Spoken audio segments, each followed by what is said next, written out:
공장 활동 이런 것들도 많이 늘어났고 이제 그렇게 봅니다. 그러고 이제 외국에서 들어온 그 수출하고 수출은 나가는 거지만, 근데 이거는 관세청에 가면은 이런 자료를 갖다가 뽑을 수가 있어요. 관세청 사이트에 보면은 그 중량 단위로 거기 이렇게 할 수가 있어요.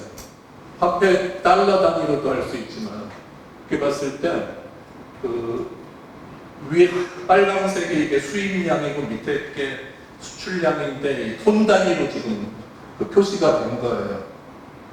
근데 수입이 훨씬 더 많이 들어왔죠. 많이 들어왔고, 근데 보면은 이게 꽤 많이 늘어났어요. 한 3억 5천만 톤에서 5억 5천만 톤까지 지난 20여 년간 이렇게 늘어난 거를 알 수가 있어요. 그런데 저것만 이렇게 우리나라에서 쓰는 거는 아니고 국내에서 조달되는 그러한 물자들도 있죠. 근데 아까 여러분들 기억을 하시는지 모르겠지만은 국내 물질 소비량하고 이거하고 보면은 대체로 국내에서 쓰이는 그 물질 소비량의 절반 정도가 수입으로 들어온 거예요.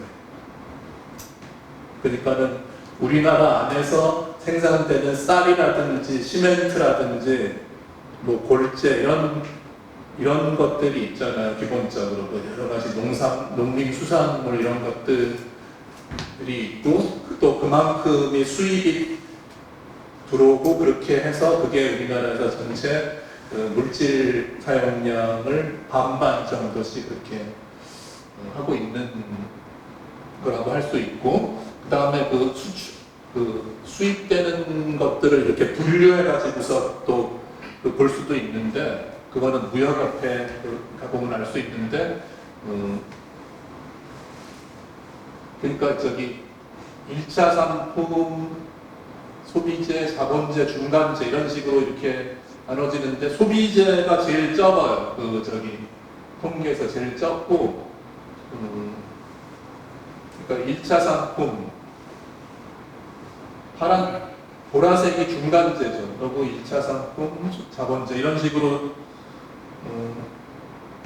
돼 있으니까 이제 이런 식으로 들어온다고 할 수 있고, 이거는 아까 있었던. 예. 그리고 우리나라의 이제 또 다른 통계는 기업체에서 회계 장부를 갖다가 이렇게 유지를 하죠. 그러면은 이 기업체에서 뭐 손익계산서라든지 대차대조표 이런 것들을 다 정부에다가 신고를 하게 되면은 거기서 얼마만큼을 이 기업체에서 원재료를 사용하는 데 썼다, 또 사람들을 고용하는 데 썼다, 뭐 연료비 이런 게 다 집계가 된단 말이에요. 근데 그런 것들이 다 통계청에서 따로 집계가 되는데, 우리나라의 부가가치의 그런 구성 요소들을 갖다가 이렇게 계산을 해보게 되면은 이런 식으로 돼 있어요. 부가가치에는 사람들의 인건비하고, 그 다음에 영업이익, 그 다음에 고정자본 소모라 그래가지고서 이 감가상각비 이런 것들로 나눠지거든요.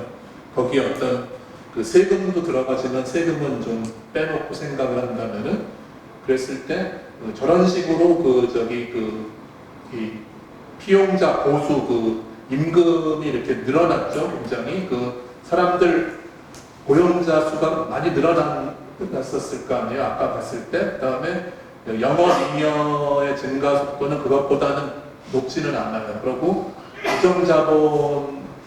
고정자본은 이제 물적인 자본이 이렇게 수명에 따라 가지고서 가치가 점점 떨어질 때 그런 것들을 이렇게 감가상각을 하는데, 저런 식으로 이제 부가가치가 구성되고 있단 말이에요. 그리고 아까 영업잉여라고 하는 거, 그러니까는 이 부가가치 중에서 영업잉여, 그 중에서 새로운 고정자본에 투자한 비율이 또 있잖아요. 그러니까는 고정자본이라고 하는 거는 생산 시설이거든요. 그러니까 그 공장 건물이라든지 뭐 이렇게 설비라든지 이런 것들 그걸 갖다가 그 더 개선하거나 확충하는데 들어가는 게 고정자본에 신투자하는 건데 그게 어디서 나오냐면은 그 영업 이익에서 나오는데 그 비율이 대체로 한 50%, 약 50% 정도로 이렇게 볼 수가 있어요. 이게 저기 집계된 거로 보게 되면. 근데 그것도 뭐 그 시기에 따라서 다르기는 하지만은 저런 식으로 그 그래프가 나오게 되고 그런데 그 부가가치가 전체 생산된 제품의 매출액하고는 다르잖아요. 그 부가가치에는 원재료 가격이라든지 이런 거는 포함이 안 돼 있죠. 그래서 원재료를 갖다가 이렇게 집어넣어 봤어요. 그런데 우리나라 전체를 하나의 그 경제 단위로 생각한다면은 여기서 집어넣는 거는 국내에서 조달된 원재료가 아니라 외부에서 들어오는 원재료 그것만 반영이 돼야 되는 그런 거기 때문에 저런 식으로 수입 원재료를 집어넣어서 이제 해봤는데 이걸 왜 이렇게 했냐면은 막스가 이제 그런 어떤 자본주의 경제의 어떤 미래가 어떻게 될 건가를 갖다가 이렇게 예측을 하는데 저런 개념들을 갖다가 썼어요. 불변자본, 가변자본, 잉여가치 이런 개념들을 썼는데 이런 막스의 저런 개념들은 사실은 우리나라에서 사용되는 회계 장부에서 사실은 쉽게 그걸 이렇게 환산해 가지고서 할 수가 있게끔 그렇게 돼 있어요. 그러니까는 경제학에서 보통 요새 배우는 무슨 생산함수라든지 이런 생산 가능 곡선 이런 것들은 사실은 공학적인 개념이고 현실하고는 조금 동떨어져 있는데 저런 마르크스가 생각하는 저 개념들은 이 회계장부에 나오는 그런 개념들을 기초로 해가지고서 굉장히 현실감이 있게 이렇게 볼 수 있는데 이 불변자본이라는 게 뭐냐면은 아까 얘기했었던 고정자본 있잖아요. 생산시설 그런 것 플러스 원재료 그러니까 다른 데서 이렇게 물자로서 이렇게 사들여 오는 거 그러니까 사람을 뺀 생산활동에 들어가는 사람을 뺀 물적인 요소들을 갖다가 이렇게 조달하는 돈 그게 불변자본이거든요. 그런데 그러면은 사람은 뭐라고 하느냐? 사람은 가변자본, 그러니까 그렇게 이제 이름을 붙인 거예요. 그래서 불변자본 플러스 가변자본 하면은 기업주가 연간 경제활동을 위해서 투입하는 그런 어떤 전체 투자액을 말하는 거죠. 근데 그렇게 해가지고서 생산활동을 하게 되면은 다시 그대로 불변자본, 가변자본 그만큼이 이렇게 회수가 되고 플러스해서 잉여가치가 이렇게 발생이 된다. 그런 개념인데 저게 우리가 생각하는 회계 개념하고 그렇게 틀리지는 않는데 우리나라에서는 이런 수준으로 지금 되고 있고 봤을 때 불변자본 그러니까 사람에게 주는 그런 어떤 인건비보다는 어떤 물적인 요소에다가 이렇게 투자하는 게 더 높다. 그거는 확실하죠. 봤을 때. 그러고 그러면은 기업주가 연간 투자하는 그런 모든 비용 중에서 물적인 요소가 차지하는 비율 그걸 갖다가 따져봤을 때는 이런 식으로 이제 50% 이상인데 이렇게 들쭉날쭉하죠. 저거를 보면은 좀 어떤 생각이 드세요? 제가 좀 재미있게 봤는데 이게 그 중간에 이렇게 그 높게 이렇게 되고 또 어쩔 때는 굉장히 낮고 이렇게 봤을 때 그 정권에 따라 가지고서 그 기업에서 사람한테 돈을 쓰는 거하고 이 그 투자나 이 물적인 요소에 쓰는 거하고가 좀 차이가 있는 게 아닌가 하는 그런 생각이 좀 들더라고요. 저걸 봤을 때. 근데 이제 그 기업가들 뭐 전경련이라든지 이제 경총 이런 데에서는 항상 그 정부가 세금을 깎아주고 그 기업이 투자를 많이 하게 해줘야 된다. 그러고 노동자들에 대한 그 최저임금 이거는 함부로 올리면 안 된다. 그런 얘기들을 하잖아요. 왜냐하면 기업이 그 투자를 많이 해야지 이게 경제가 올라간다. 이런 주장을 계속 하는데, 그러니까 이제 그 기업가들이 원하는 거는 사실은 그런 쪽이죠. 그런 쪽인데 저걸 이론적으로 보게 되면은 그게 당장 뭐 기업가들한테 이게 득이 되는 것 같지만은 정부가 세금으로 그 이익을 갖다가 많이 걷어간다든지 아니면은 그걸 갖다가 사회복지에 많이 쓴다든지 노동자들한테 많이 분배한다든지 그런 것이 사실은 자본주의 시스템을 더 안정적으로 유지해 가는데 그게 좋은 걸로, 그러니까 경제 위기를 갖다가 더 안정화시키고 뭔가 그러니까 자본주의를 각박하게 하지 않고 좀 이렇게 미래가 있구나 이렇게 해서 시장 경제를 더 안정화시키는 것은 저렇게 물적인 요소에 많이 투자를 하는 때가 아니라 노동 쪽, 사람 쪽 아니면은 이런 어떤 사회복지 쪽으로 많이 그게 들어가서 이게 내려갈수록 사실은 이 자본주의 체제 자체는 더 긍정적이라고 하는 게 막스 경제 이론에서는 그런 주장이 되고 있어요. 그리고 그런 것들을 많이 실증을 하고 있어서 저런 그래프가 좀 굉장히 시사해주는 바가 큰 것 같아요.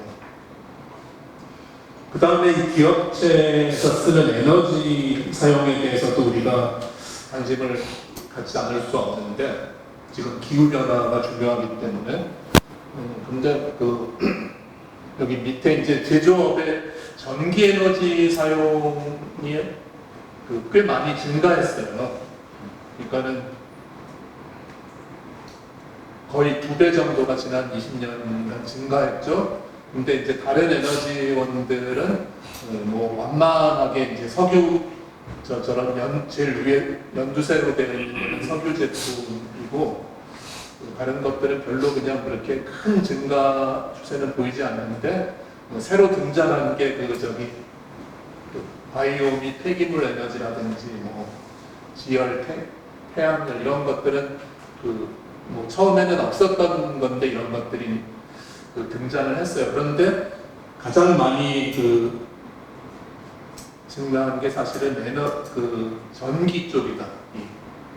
전기도 이게 뭐 1차 에너지는 아닌데 하여튼 그렇게 됐고요. 그래서 기업의 그런 어떤 회계 장표상으로 나와 있는 걸 집계했을 때 이 연료비하고 전력비를 갖다가 이렇게 봤을 때는 처음에는 연료비하고 전력비가 거의 비슷했었고 어쩔 때는 연료비가 더 많았을 때도 있었죠. 그런데 지금은 확실히 이 전력 쪽으로 모든 산업에서 사용하는 에너지가 이렇게 바뀌었다는 거예요. 그러니까 말하자면은 공장을 가동하는데 뭐 디젤 엔진이나 이런 거를 써서 이렇게 그 동력을 얻고 이러는 것들은 많이 없어지고 다 그 전기를 사용하는 게 지금은 보편화가 돼 있다는 그런 얘기가 될 수 있거든요. 근데 사실은 그런 과정에서 어떤 변화가 있었는가, 그거는 우리가 많이 생각해 볼 점이 있는데,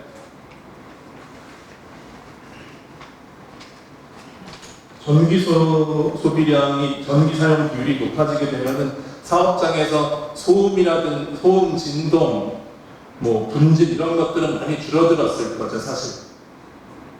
그거는 좀 긍정적인 요인이라고 할 수 있는데, 전기를 사용함으로 해가지고서 이 공장이 24시간 돌아갈 수 있는 그런 그 시스템이 마련이 되고, 그 다음에 이 기계 설비 운전하는 사람들의 그런 어떤 뭐 지위가 하락하고, 그 다음에 제일 중요한 게 사실은 공정을 자동화할 수 있는 기초가 마련이 된 거죠. 그 다음에 공정 자동화에서 나가가지고서 지금은 이제 인공지능에 의해 가지고서 아주 굉장히 정교한 작업복은 아니면은 대부분 인공지능을 갖다 어떻게 도입할 것인가 하는 그런 것들을 많이 지금 시도하고 있는 단계인데, 그런 기초가 다 이런 전기 에너지로 이렇게 바뀜으로써 이렇게 마련이 됐고, 그럼으로써 이렇게 노동자들의 어떤 공장에서의 역할, 이런 것도 굉장히 단순 노동화가 돼버렸고, 또 이 하이칼라 고급 노동자들하고 일반 노동자들의 그런 괴리, 이런 것들도 더 벌어졌겠다, 그런 생각을 할 수가 있어요. 여러분들 화석 자본이라고 하는 책이 번역돼서 나온 게 있는데, 이렇게 좀 두꺼운 책인데, 화석 자본이라는 책은 뭐냐면은, 옛날에 증기기관이 이렇게 발명이 돼서, 증기기관이 영국에서 이제 면직 산업 이런 데 쓰이게 되면서 어떤 변화가 일어났느냐, 그리고 그게 어떻게 해가지고서 그 전에 이렇게 기계를 사용하던 그런 과정에서 증기기관이 도입되면서 이게 왜 그게 도입이 됐으냐, 이런 것들을 갖다가 재미있게 분석한 책인데, 이 전기를 갖다가 우리가 그렇게 귀한 줄 모르고 쓰는 그런 시대가 되면서 사실은 굉장히 많은 변화가 있었고, 그 기간이 바로 우리가 지금 여기서 주로 살펴본 지난 20년간의 기간이고, 그 기간 동안에 달라진 게 많다. 근데 달라진 것들에 대해서 우리가 명확하게 뭐 어떤 산업재해라든지 안전이라든지 직업병, 그런 것들도 많이 영향을 받았을 것 같아요. 그런데 그런 통계들은 사실은 그렇게 크게 믿을 수가 없거든요. 왜냐하면은 기업체에서 산업재해로 신고를 해야지만 그게 집계가 되는 거기 때문에, 좀 그거는 앞으로 그런 연구가 돼야 될 텐데, 사실 사람들이 지난 20년 동안 저런 식으로 경제 생활이 바뀌면서 더 행복해졌는지 아니면 더 불행해졌는지, 이런 거에 대해서 좀 우리가 어떤 답을 할 수 있으면 좋겠는데, 직접적으로 할 수 있는 방법은 없고요. 이 통계청에서 사망 원인 조사라는 게 있어요. 사망 원인 조사는 사망 원인을 갖다가 한 100가지 정도로 이렇게 나눠가지고서 10만 명당 몇 사람이 저렇게 죽는 게 발생하느냐, 그걸 갖다가 뽑은 건데, 하도 사람들이 얘기를 많이 해서 자살 통계를 갖다가 봤는데 자살률이 많이 높아졌더라고요. 그 기간 동안 실제로. 그러니까는 1983년서부터 2022년까지 이렇게 그 10만 명 대비 이런 그 통계인데 거기서 보게 되면은 한 1990년대 후반서부터 이게 뭐가 그 양상이 달라지게 된 거를 볼 수가 있잖아요. 그래서 2000년부터 지금까지 보게 되면은 2배가 증가하는 거죠. 이게 그러면은 저런 거를 보면은 그 원인들은 여러 가지가 있을 수 있지만은 하여튼 저렇게 딱 나왔을 때는 뭔가 사람들이 그렇게 행복해진 것 같지는 않다는 생각을 할 수가 있어요. 근데 같은 기간, 이게 빨간색으로 된 게 저게 딱 2000년 해당되는 거거든요. 일본 사람들은 무슨 헤이세이, 무슨 이렇게 연호를 쓰기 때문에 그걸 좀 비교하기가 그런데 이렇게 딱 봤을 때 일본도 자살이 많은 나라인데 보면은 저 빨간색으로 되어 있는 2000년도 이후는 이렇게 정체가 돼 있잖아요. 또 저기 보면은 또 늘어나는 일본도 이렇게 갑자기 늘어나는 때가 있는데 그 후에는 이렇게 정체가 되고 오히려 이렇게 줄어드는 걸로 나오고 있어요. 그러니까는 일본이 참 경제가 침체하고 많이 이렇게 국력이 쇠약해지고 그래서 사람들이 좀 어떤 심리적으로 좀 위축이 되고 그랬을 거라고 생각을 했는데 저런 지표를 보게 되면 이 한국하고는 또 사뭇 다르죠. 저는. 그래서 저것만이 아니라 이제 다른